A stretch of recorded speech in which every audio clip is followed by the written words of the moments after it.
This is like the 5th time I try to record this, so it better go well this time. Hello everyone, my name is Livia and welcome to my channel.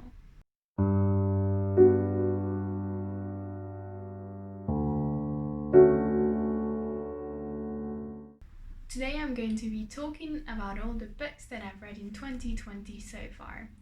It is today the 7th of October, so my reading journey for the year is not finished yet, but I wanted to do a little wrap up on camera and tell you guys about all the books that I read so far in 2020. There have been some great ones, some mediocre ones, and some kind of bad ones. But let's get started in chronological order.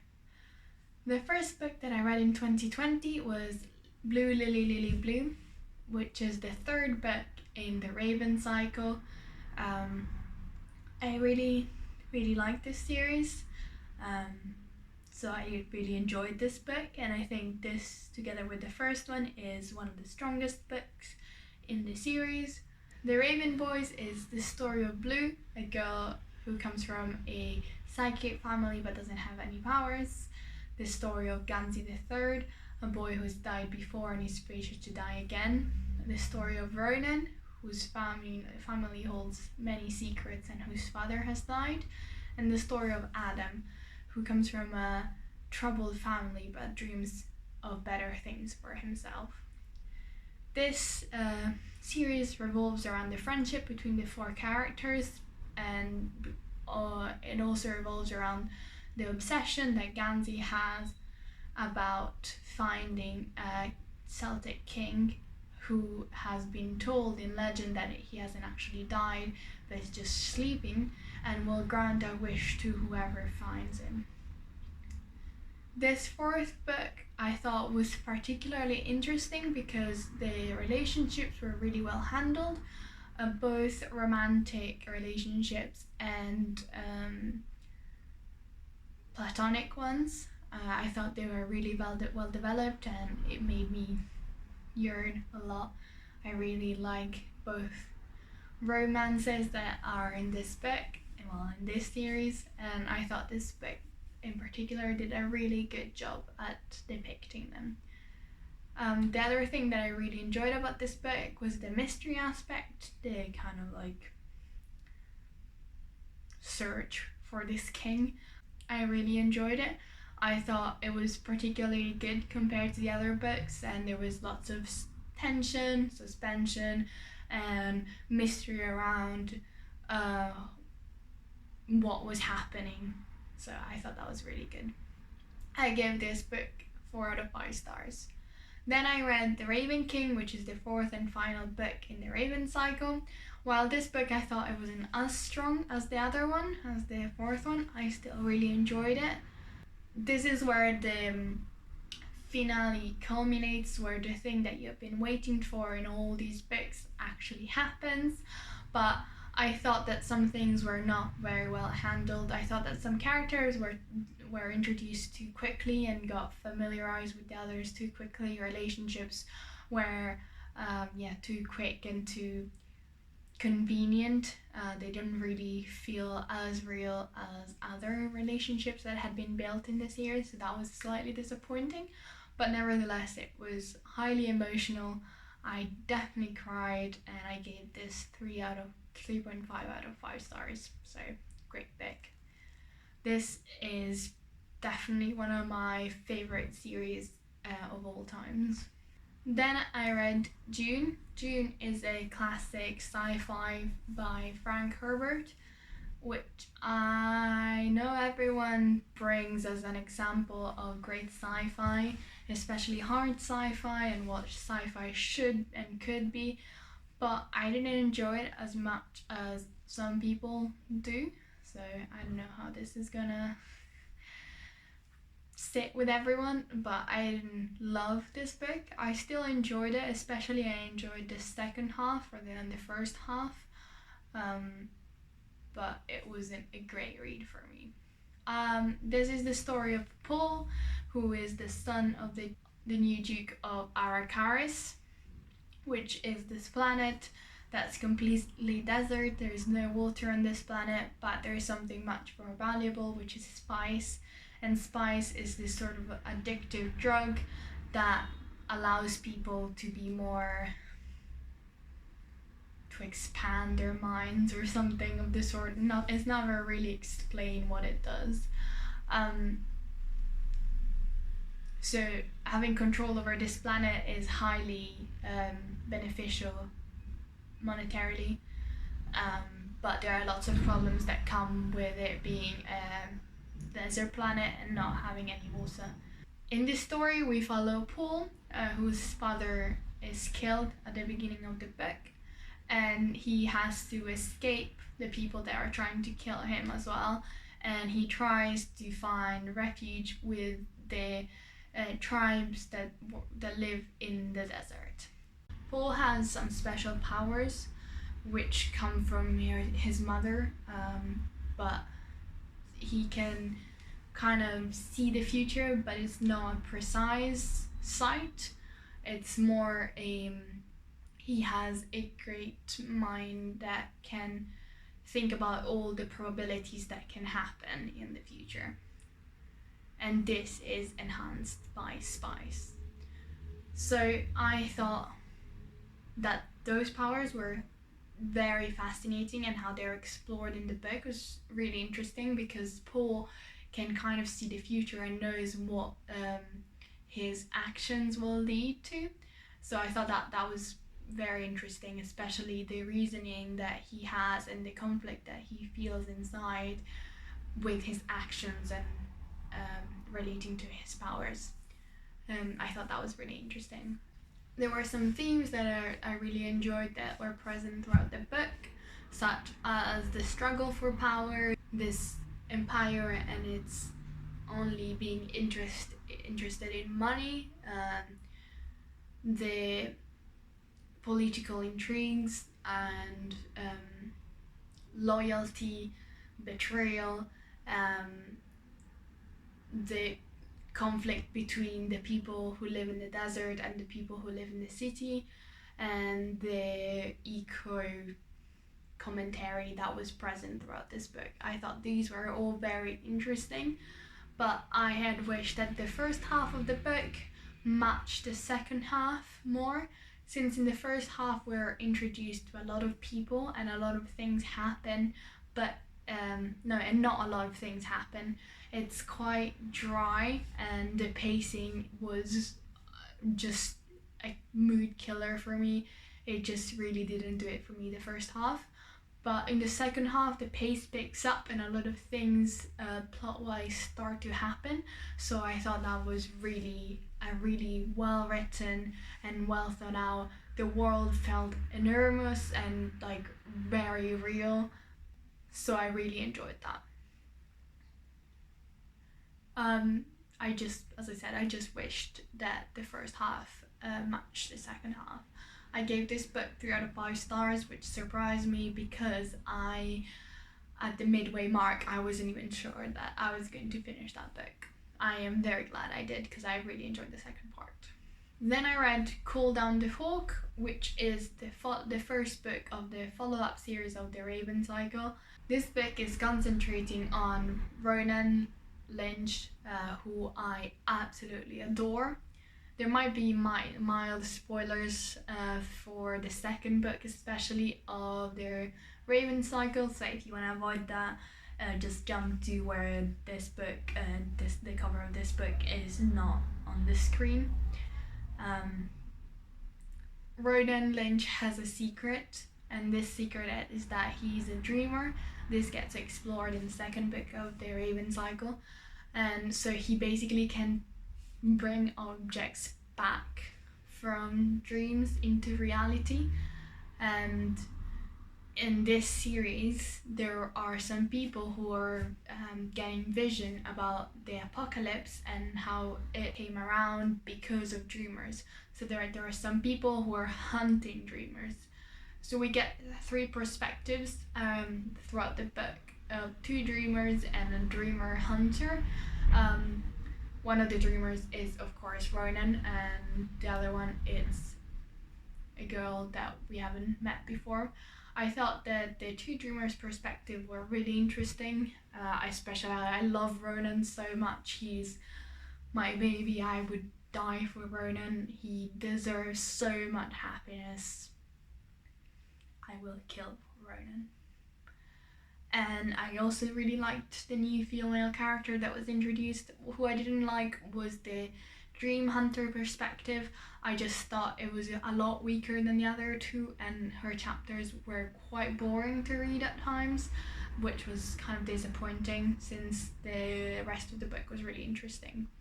I also really liked the focus around Ronan Lynch family, his brothers especially, because his older brother is quite an interesting character, and his younger brother, he is a dream that Ronan brought back to reality when he was a kid. So in this book, his younger brother Matthew is kind of dealing with this fact. Not that he knows, but he's behaving a certain way because he's a dream, and there is kind of an exploration of whether the dreams are linked to the dreamer, or are they people or thing of their own. And I thought that was really interesting. I thought that the three stories of the dreamers and the dreamer hunter intertwined really beautifully, especially at the end. You could see a really full picture, and it definitely made me curious of reading the next book. But I have to say, this is not as strong as the Raven cycle because the characters aren't as strong and the relationship between the characters aren't as strong, which is a bit disappointing. But I still really enjoyed this book, and I gave it 3 out of 5 stars, and I will be reading the series. Then I read Londra by Virginia Woolf. This was an Italian translation of a collection of short stories by Virginia Woolf, which was titled London, but in Italian, of course, and it's extracts from her diary. Unfortunately, I think this book really suffered by being translated. I was given it when I moved to London, and I haven't gotten around to it for 3 years, but I finally did in lockdown because I didn't have anything else to read, so I read it. And while I really enjoyed a couple of the stories, they really were fascinating and very beautifully written, a few others felt redundant and quite dry. I didn't really like them, which is very unfortunate. I think the fact that it was in Italian also definitely impacted my liking of this book, because the translation wasn't probably as good as the original writing in English. The stories that I specifically enjoyed were the first one, where Virginia Woolf goes out in London in an afternoon to look for a pencil in a pencil shop, and she brings us along as readers along to the journey she does throughout London, and it is so vibrant. It really felt like I was there as well, and I really enjoyed the atmosphere of that one. And I also really enjoyed how her writing was so ethereal, because it moved from one subject to the next quite imaginatively and very fantastically. It was very fantastical. I really enjoyed it. I also really enjoyed the story where she talks about the literature group that her and her sister are a part of in their I think he's in their early 20s, but I'm not sure, which is called the Bloomsbury group, and this is where Virginia will meet her husband Wolf, but she also meets a lot of philosophers, writers and thinkers of the time, and I thought it was really interesting how she described them and how themes were explored in that, and how she talked about them. I really liked that one as well. Unfortunately, there were quite a few that I didn't enjoy, so this dragged down my rating a lot, and I gave it 2 out of 5 stars, but I really do want to go back and read more Virginia Woolf, because this was, I think, really enjoyable if it had been in the original language and maybe different stories chosen rather than these ones. But yeah, good book. I like Virginia Woolf. Then I read Beyond the Kingdoms, which is a part of the Land of Stories series. I think this is either the third or the fourth book, I'm not sure. People who know me in real life know that I used to be obsessed with Glee when it came out, which I know, yeah, I know. Let's move on.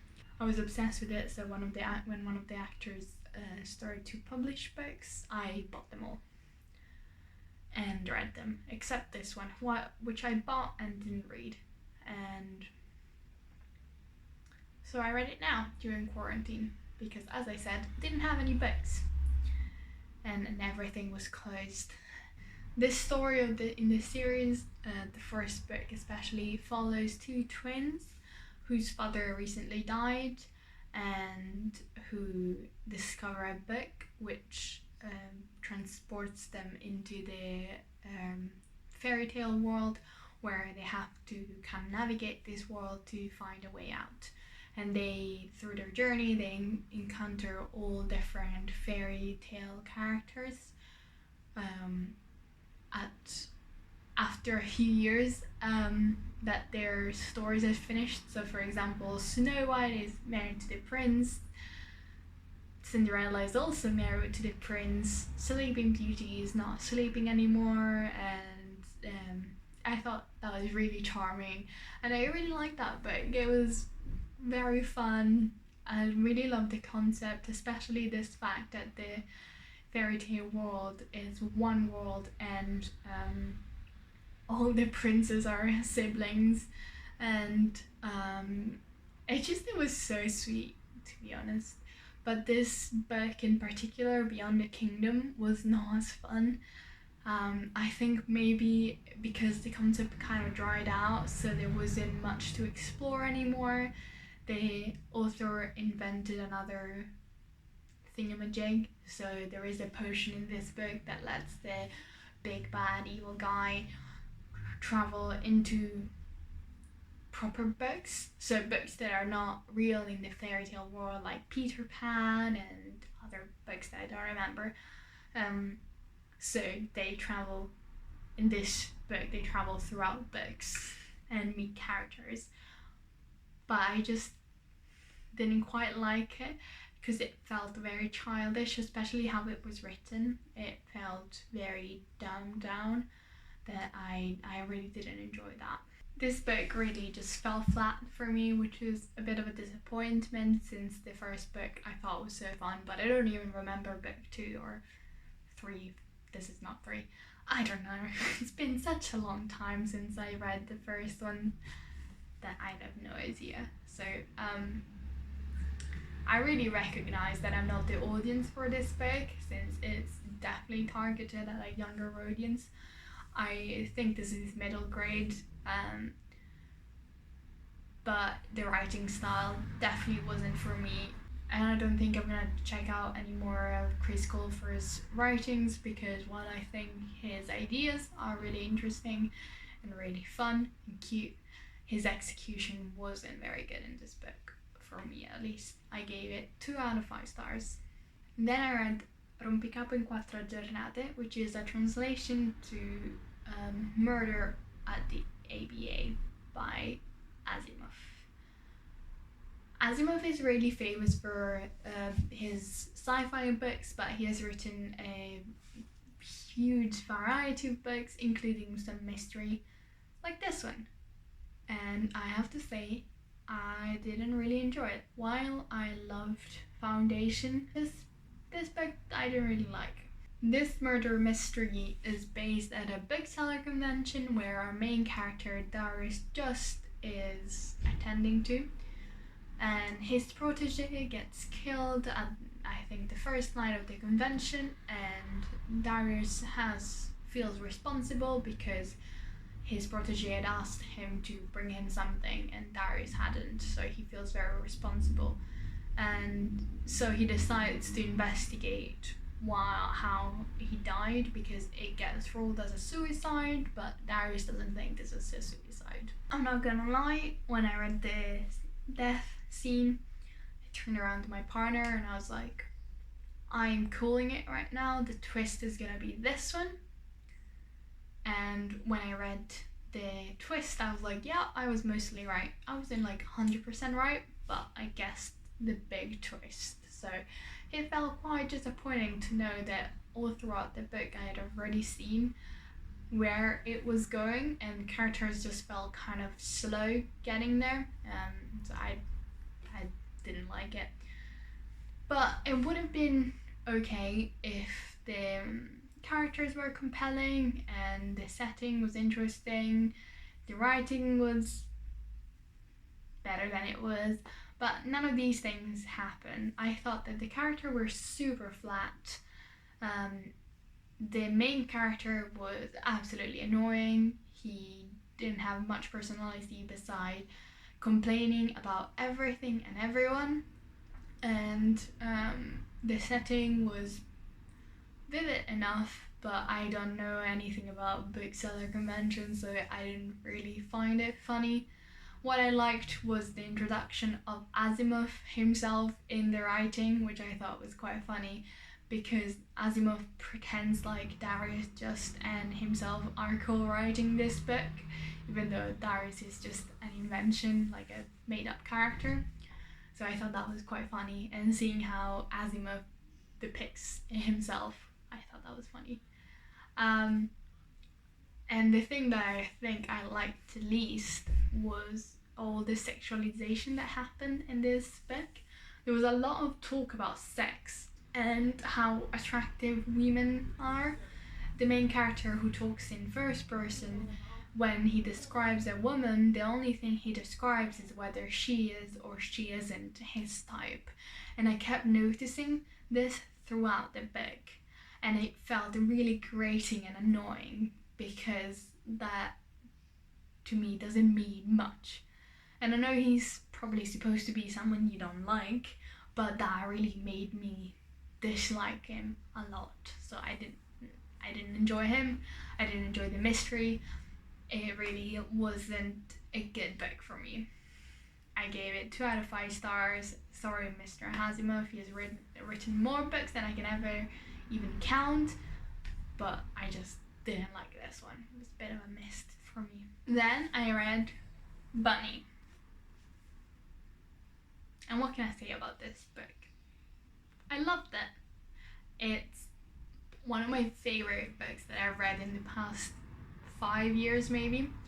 I absolutely adore this book. This is the story of Samantha, who is a girl that is attending a Master of Fine Art program in a prestigious university. She's doing a Master of Fine Arts in creative writing, and she lives with her friend Ava, and they both despise her university because it's very elitist. Is that the word? Elitist. Elitist. She lives with her friend Ava, and they both despise her university because it's very elitist. And she also Samantha also really dislikes her cohort, the other girls in her master program, because they call each other Bunny, and they're absolutely obsessed with each other and super sweet and nice to each other, to a point where it makes Samantha sick, and she wishes they died. Or yeah, she wishes that they would just stop doing this. But at the same time, she's also kind of jealous because they're really close to each other and they're the only people in her writing group, so they always praise each other but never understand her own stories. So one day Samantha receives a note that invites her to a smut saloon. That's a night that the bunnies hold to share writing, and it's kind of like a workshop outside of campus. and Samantha is both kind of doesn't want to go but also does, so she ends up going even though Ava doesn't really support the idea, and things start to happen, like freaky, weird, mind-blowing, weird things start to happen. This book honestly feels like a fever dream for most of it. It has some magical elements, a lot of sucked upness, has some gore, horror. It was amazing. I loved it. I loved how whimsical and fantastical it was, but at the same time how dark and heavy it was. It really didn't shy away from certain topics. I appreciated that. I definitely recommend this book to everyone. Well, not to everyone, because it does have some gore elements and some horror elements, so if that's not your thing, don't. But if it is, my god, this book is amazing. It often gets compared to Heathers or Mean Girls, and I really absolutely agree, and it also has quite a big dark academia vibe about it, which I really enjoyed. 5 out of 5 stars. Probably the best book of the year for me. Loved it. Mona Awad, her writing is so good. Breathtaking. I love this book. Then I read Little Fires Everywhere, which was super popular on BookTube a while ago, but I didn't find that interesting, to be honest. I usually quite like contemporary books, but this one, for some reason, didn't really do it for me, especially the first part. Feels like it's a recurring thing in this wrap up, like the first part of books I didn't really enjoy that much with some of them. So weird. Anyway, this book follows the story of Mia and her daughter Pearl, who moved to Shaker High, which is a suburban town where rules are very strict and very followed, where everything is pre-planned to be the best it can be. They meet Elena, who is their landlord, and her family, and the two families' lives get intertwined. But when Elena's friend decides to adopt a Chinese baby, the two families will find themselves divided on this topic, and it will lead to some complication that no one thought about. What I liked about this book was the mother-daughter relationship, especially. I absolutely adore the last 50, 60 pages, I think. They were so hard-hitting. I really felt for all the characters that were involved. But I felt like the rest of the book was a lot weaker than that, especially the first part. It felt like it had some pacing problems, for me at least. It felt too slow and I didn't really get it. It might be me, I might be too dumb for it, but I didn't really get the first part of the book. While the second part was really interesting, absolutely captivating, and I don't really understand. Not that the first part was bad per se, I still enjoyed it, but it wasn't as good as the second part. I really liked, as I said, the mother-daughter relationship and how good they are for each other, how present the mother is in her daughter's life, and how not controlling she is, how it's explored the trauma that she went through in her own life, how there is a bit about abortion, and I thought that was also really well handled. I really enjoyed Mia as a character. I thought she was the best mum. I really enjoyed the depiction of what a good mum can be. Not that Elena is a bad mum per se, but I also kind of enjoyed the contrast between a woman who is kind of thought to be the perfect mom because she's working, she's taking care of kids, she has a nice house, and all those things. And mother who is supposed to be not as good because she doesn't have a steady job or a permanent house and things like that. But how much love the second one has to give and how involved she is in her kid's life, but in a way that's not suffocating compared to the other mom, disinterest sometimes and kind of resentment, especially for one of her kids. I liked the adoption discussion that there was about the Chinese baby, and I liked the representation of the suburban town. Even though I'm not familiar with a suburban town, I thought it was quite vibrant, so I liked that as well. I gave this book 3 out of 5 stars, and I kind of wished that it was more like the 60 pages, the last 60 pages. Then I read Get a Life, Chloe Brown. Listen, if you haven't heard of this book and you're on BookTube, what are you even doing? And if you haven't read this book after hearing so much about it on BookTube, what are you even doing? Come on. Right, anyway.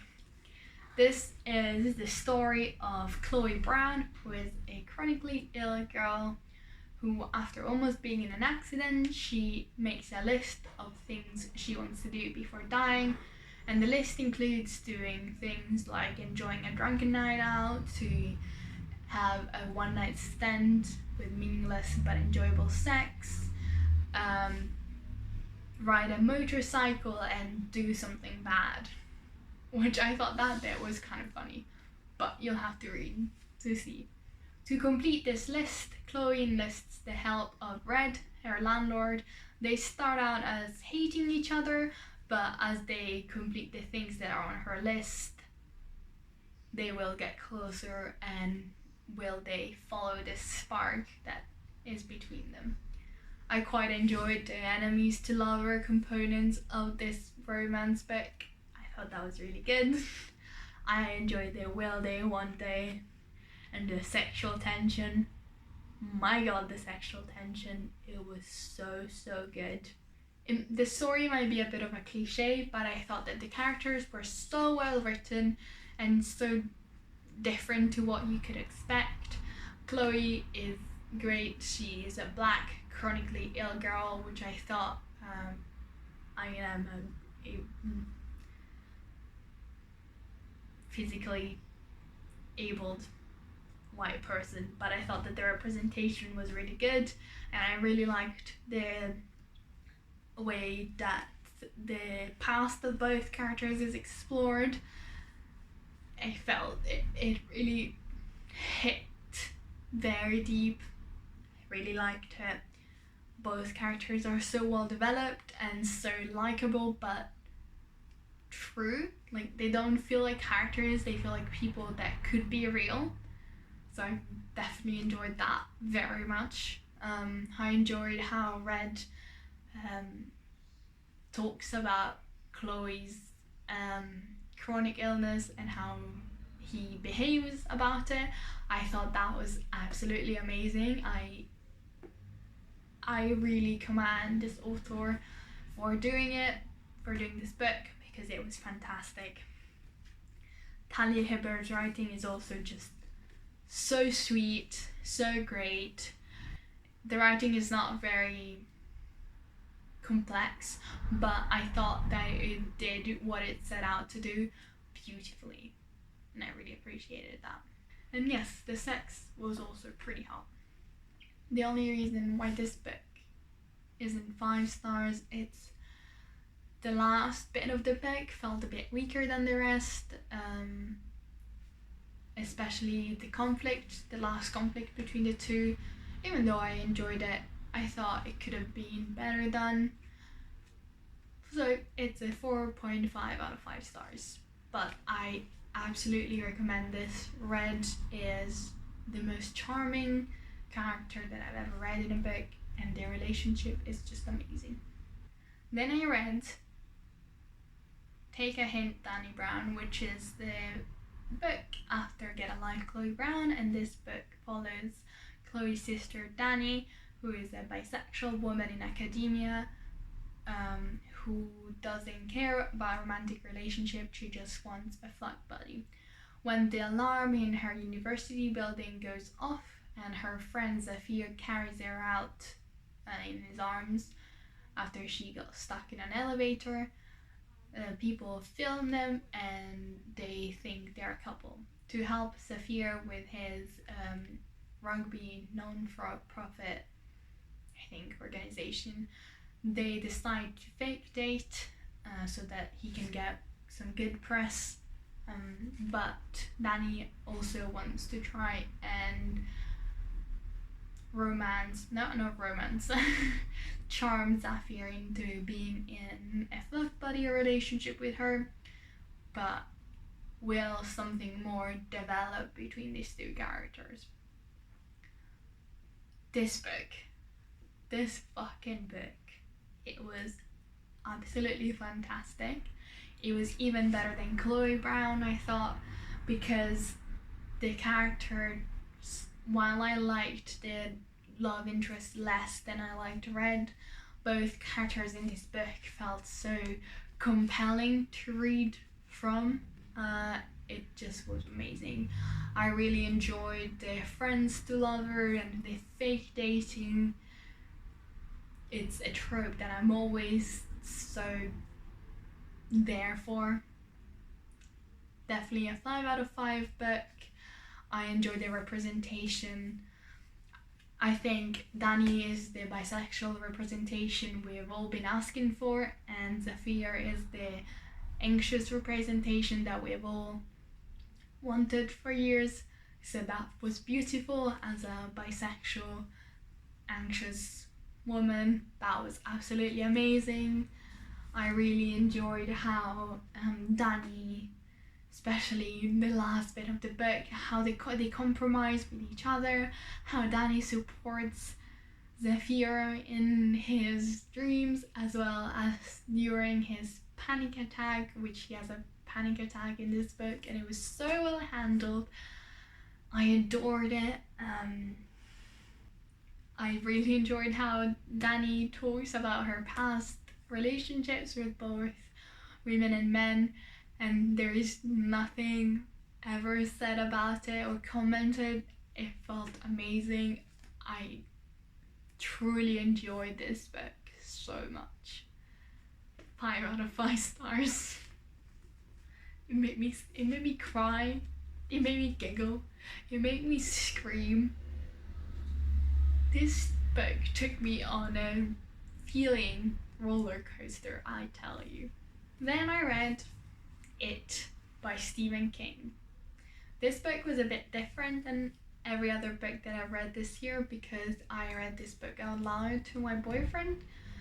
We started this at the beginning of lockdown and we finished it just a month ago about, so it took us so long, and I truly enjoyed it because it kind of accompanied us throughout lockdown and it felt very cozy to read it together.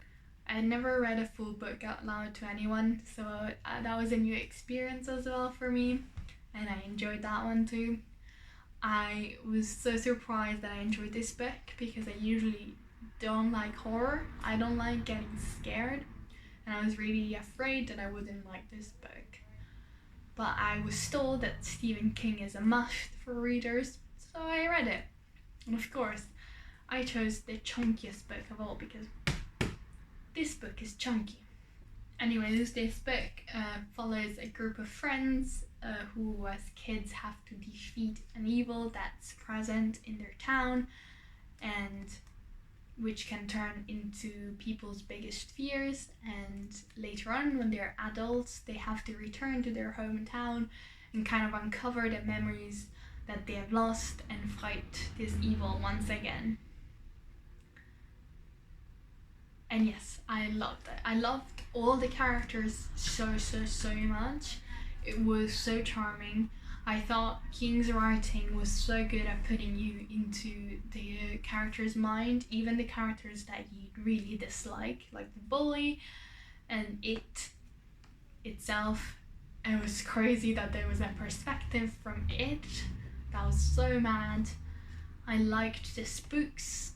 I liked the creepy vibes that this book had. I liked the description of what it could turn into. And what I disliked was a couple of things. I thought, first of all, that this book was way too long. Thick boy, way too long. Because really there were parts in this book that didn't need to be there, especially the dairy interludes. I thought could have been done much differently, and it would have been a lot faster read without them. I also really deeply disliked all the sexual components of this book because they felt very creepy. Describing a 13-year-old boobs and appearance and how sexy she is, and reading it aloud to my partner, it was such an uncomfortable read. I did not like that part. It would have been fine without it. It really would have been fine without it. So, no. No.